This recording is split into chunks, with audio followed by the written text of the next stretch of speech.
خوش اومدید به این بررسی ویژه.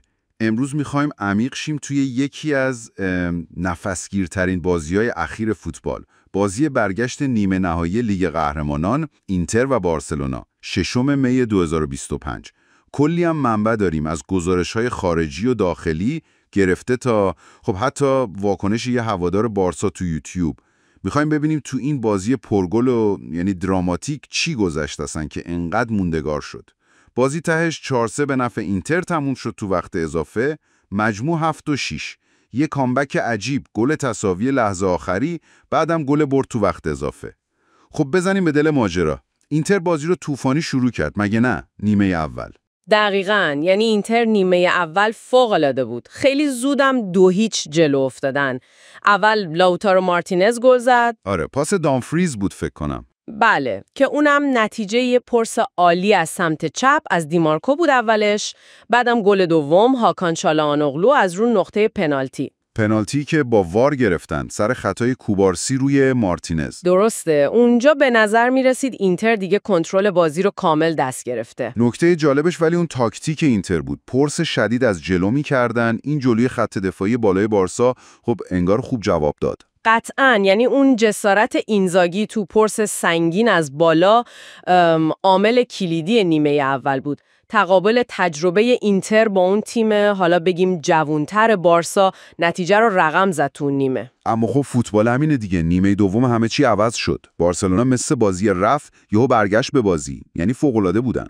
اول اریک گارسیا بود که گل زد، پاسش رو جرارد مارتین داد. آره، بعدش همون گارسیا یه شوت دیگه زد که یعنی زومر یه سیو باور نکردنی داشت. اون سیو خیلی مهم بود. بله، زومر اونجا قشنگ اینتر رو تو بازی نگه داشت، ولی بارسا ولکن نبود. چند دقیقه بعد دوباره جرارد مارتین یه پاس دیگه داد و این بار دنی اولمو بازی رو مساوی کرد. 2-2. نقش جرارد مارتین تو این کامبک بارسا کلیدی بود واقعاً. 100%. ولی نباید از روحیه جنگندگی بارسا هم گذشت.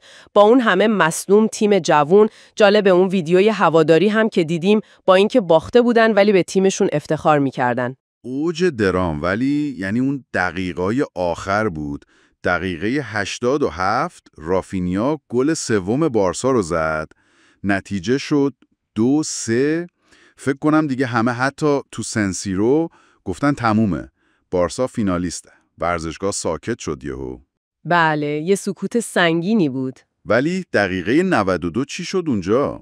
یه اتفاق کاملا غیر منتظره. فرانچسکو آچربی، مدافع پیشتاخته اینتر، روی ارسال دامفریز با ضربه سر گل تساوی رو زد. 3-3. وای، چه لحظه‌ای. یعنی کل ورزشگاه منفجر شد. یه شوک کامل بود. این بازی دقیقاً نشون میده چرا میگم فوتبال غیر قابل پیش بینیه. یه جنون کامل بود واقعاً. تازه بعدش رفت وقت اضافه، یعنی دیگه هیجان خالص. بله، و اونجا باز نقش تعویضا مشخص شد.